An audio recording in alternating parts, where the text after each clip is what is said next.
Hola, soy Euge de Canal Mitocondria. Si están viendo este video significa que ya vieron la primera parte, si no acá se los dejo para que empiecen por ahí.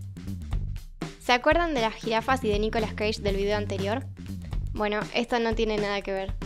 En esta segunda parte voy a empezar por mostrarles un gráfico muy común, el de torta o circular. Este lo vemos mucho en censos o encuestas porque nos permite ver fácilmente proporciones de un total.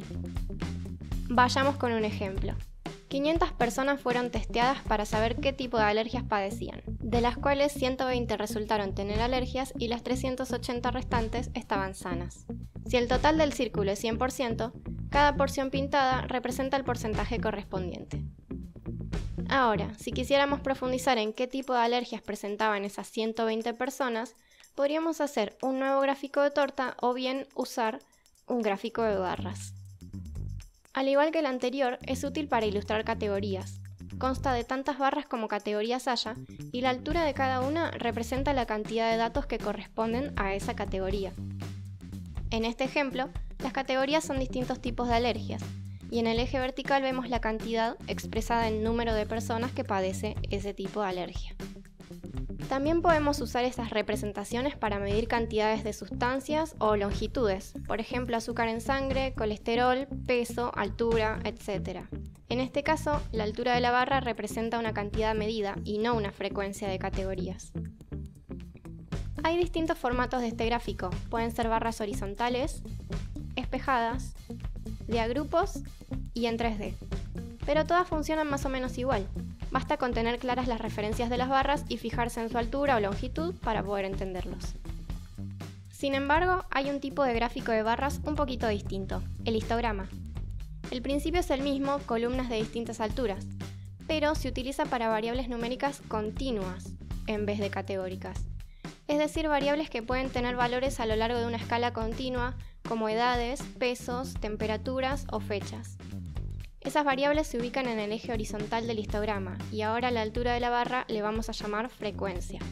Sigue significando lo mismo, cantidad de veces que aparece un dato, solamente que ahora ese dato no es una categoría, sino una variable numérica. La frecuencia en los histogramas suele ser relativa, o sea, está medida sobre el total.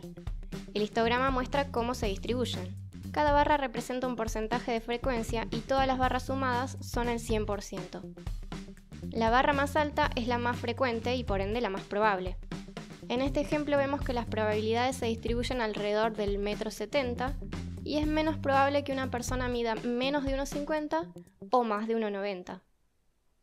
¿Se acuerdan del gráfico de jirafas donde podíamos seguir una recta que daba la relación entre dos variables?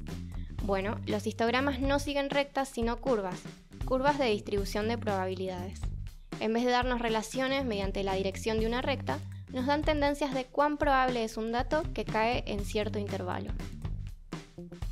Para variables aleatorias hay distribuciones de probabilidades modelo. Entre ellas está la distribución normal o campana de Gauss, que es una de las más comunes. Esta curva es una montaña suave y simétrica hacia los lados, y tiene dos elementos principales. La media es el valor central alrededor del cual se distribuyen los datos. El 50% de los datos es menor que la media y la otra mitad es mayor. El otro elemento es la dispersión, que es la medida de amplitud, o sea, los valores que pueden tomar los datos desde el más bajito hasta el más alto. Voy a aprovechar para explicar un gráfico que vemos mucho en estos días, la curva epidemiológica. En todos lados se dice que hay que aplanar la curva de contagio, pero ¿qué significa en realidad? Fijémonos primero en la curva roja, la más alta. Como dijimos, el 100% de las probabilidades están contenidas dentro de la curva. Si la media es muy alta, la curva se hace angosta y la mayoría de las probabilidades quedan concentradas muy cerca de ese valor. Quiere decir que en un rango corto de tiempo habrá más casos diarios. Lo que se busca con aplanar la curva es que se parezca a la que está en celeste, que al bajar la media, la curva se ensanche y las probabilidades de casos estén distribuidas en un rango mucho más amplio de tiempo, dando menos casos por día. Tanto en la curva roja como en la curva celeste se presenta la misma cantidad de casos, supongamos 1000 casos. La diferencia se da en que en la curva roja esos 1000 casos están en 20 días, haciendo que haya 50 casos por día. En la celeste, esos mismos casos se dan en 200 días, haciendo que solo haya 5 casos diarios, dando tiempo al sistema de salud para prepararse para el pico máximo de la media y atendiendo mucho mejor cada caso. Retomando el tema de los gráficos de barras, en muchos papers encontramos barras con una pequeña línea parecida a una T por encima. ¿Qué significa? Y si no saben lo que es un paper, vayan ya mismo a ver el video que les dejo por acá. La T indica una medida de error y dispersión. Quiere decir que la mayoría de los datos estaban dentro de la barra, pero hay algunos que se salen atípicamente por encima de ella. Ese es el error que se estima al haber hecho la medición. Hay todo un mundo acerca de la desviación, el error y la dispersión para profundizar. Pero por ahora, para no complicar, digamos que si la barra de error es muy alta, esos datos no son tan confiables. Otro accesorio del gráfico de barras es el asterisco o la presencia de letras. Acá las barras con la letra A son iguales entre sí, y la que tiene la B es diferente de ellas. En este otro, las barras con asterisco son iguales entre sí y diferentes a las que no tienen asterisco. Habrán notado que la altura de las barras no era exactamente la misma, pero sin embargo decimos que son iguales. ¿Cuánta diferencia es suficiente para decir que dos barras son diferentes?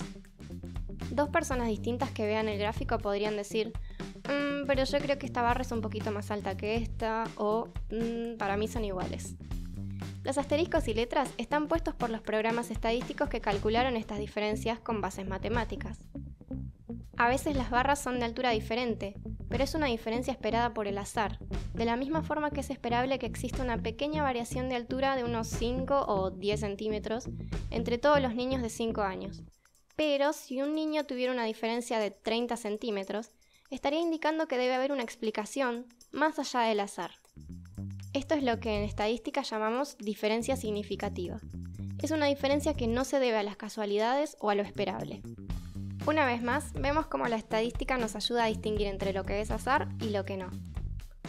Si en un gráfico con cosas diferentes no nos muestran asteriscos o letras, no sabemos si esa diferencia es por azar o porque realmente es significativa.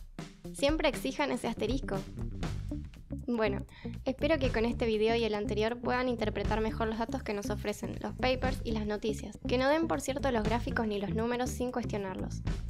Por favor, si les sirvió, dejen un me gusta y cuéntenme en los comentarios si entendieron o si se quedaron con alguna duda. Gracias por haberse quedado hasta el final. Mi nombre es Eugenia y nos vemos la próxima en otro video de Canal Mitocondria.